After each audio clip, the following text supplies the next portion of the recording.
Assalamualaikum warahmatullahi wabarakatuh. Perkenalkan, saya Muhammad Fajar dari Perguruan Studi Manajemen Fakultas Ekonomi dan Bisnis Universitas Indonesia Timur Makassar.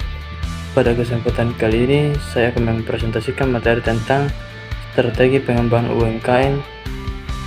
Nah, pertama saya akan membahas mengenai latar belakang masalahnya. Kita semua tahu bahwa UMKM atau usaha mikro, kecil, dan menengah memiliki peran yang sangat besar dalam perekonomian Indonesia.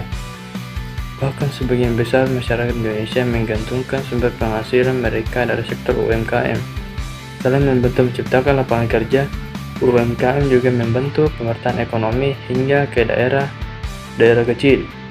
Namun, walaupun memiliki peran penting, kenyataannya masih banyak UMKM yang mengalami berbagai kendala, misalnya keterbatasan modal usaha, pencatatan keuangan yang masih sederhana, kualitas sumber daya manusia yang belum maksimal, serta kurangnya kemampuan beradaptasi dengan perkembangan teknologi digital. Nah, ini yang sering diremehkan banyak pelaku UMKM, berpikir bahwa kalau produk sudah enak atau bagus, maka usaha pasti berkembang. Padahal tidak sesederhana itu.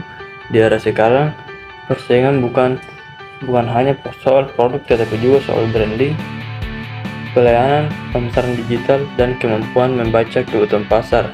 Karena itu, strategi pengembangan UMKM menjadi sangat penting agar usaha kecil tidak hanya bertahan tetapi juga mampu berkembang dan bersaing di pasar modern. Selanjutnya yaitu rumusan masalah dan tujuan dari materi ini. Dalam materi ini terdapat beberapa rumusan masalah, di antaranya mengapa pengembangan UMKM penting bagi ekonomi, dan bagaimana inovasi produk dan layanan dijalankan, bagaimana menjaga standar kualitas produk, dan bagaimana penggunaan analisis SWOT, serta bagaimana memperluas pasar melalui digital serta ekspor. Tujuan dari materi ini untuk memahami posisi UMKM sebagai pilar ekonomi rakyat, memahami pentingnya inovasi, kualitas produk, strategi bersaing, serta arah pengembangan pasar di era digital. Jadi inti dari materi ini sebenarnya bukan hanya menjelaskan teori, tetapi juga bagaimana UMKM bertahan di tengah persaingan ekonomi yang semakin ketat. Selanjutnya, ada pemanfaat dari materi ini, yaitu menambah wawasan mengenai kewirausahaan dan strategi pengembangan bisnis mikro. Selain itu, manfaat praktisnya dapat menjadi panduan bagi pelaku UMKM dalam menyusun strategi bisnis yang lebih terarah. Kemudian dari sisi kebijakan, materi ini juga bisa menjadi masukan bagi pemerintah dan lembaga terkait dalam mendukung pengembangan UMKM di Indonesia.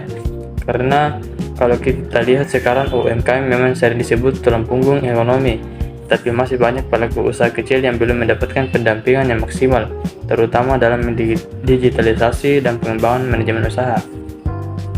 Berikutnya, saya akan membahas urgensi dan peran UMKM. Dalam materi dijelaskan bahwa lebih dari 99% unit usaha di Indonesia berasal dari sektor UMKM. Artinya, UMKM merupakan pilar utama penggerak ekonomi rakyat.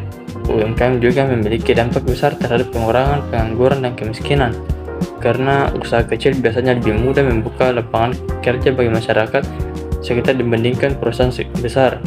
Selain itu, UMKM juga membantu pertumbuhan ekonomi daerah, contohnya usaha kuliner lokal, kerajinan tangan, atau usaha fashion daerah yang bisa meningkatkan pendapatan masyarakat setempat.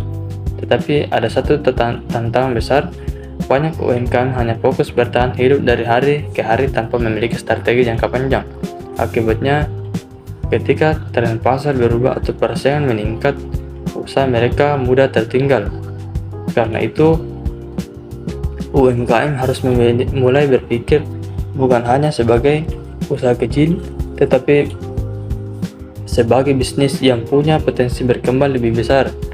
Selanjutnya yaitu inovasi produk dan layanan. Dalam menghadapi persaingan pasar, inovasi menjadi hal yang wajib dilakukan. Inovasi produk dapat berupa diversifikasi produk, perubahan desain kemasan, ataupun penggunaan bahan yang lebih modern dan berkualitas. Contohnya, dulu banyak UMKM hanya menjual produk dengan kemasan sederhana, tetapi sekarang konsumen lebih tertarik pada produk yang tampilnya menarik dan terlihat profesional.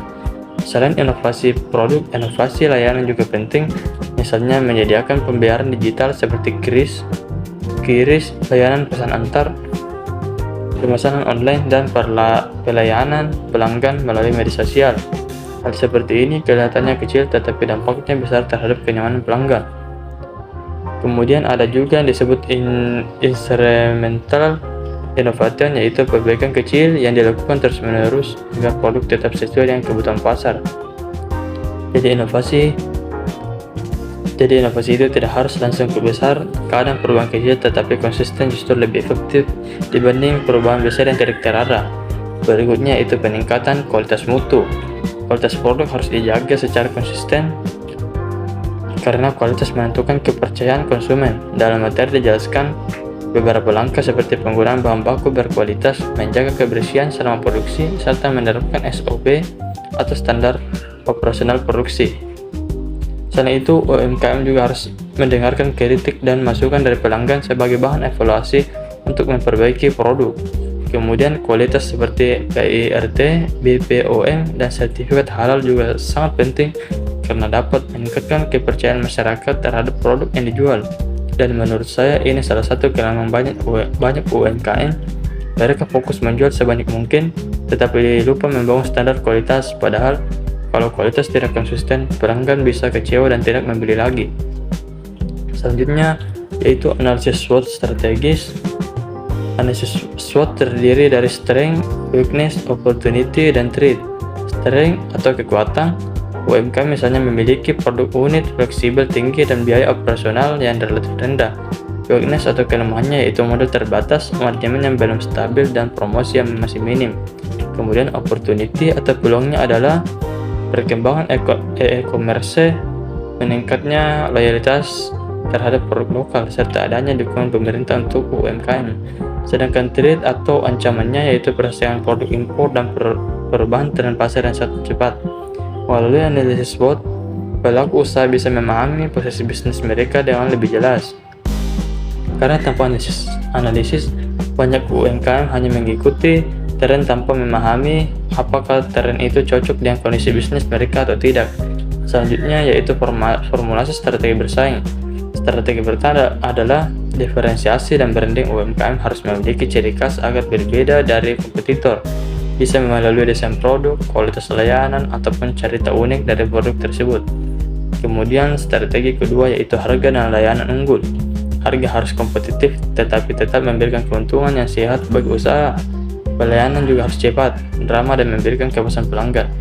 Karena dalam bisnis modern, pelanggan tidak hanya membeli barang tetapi juga membeli pengalaman pelayanan.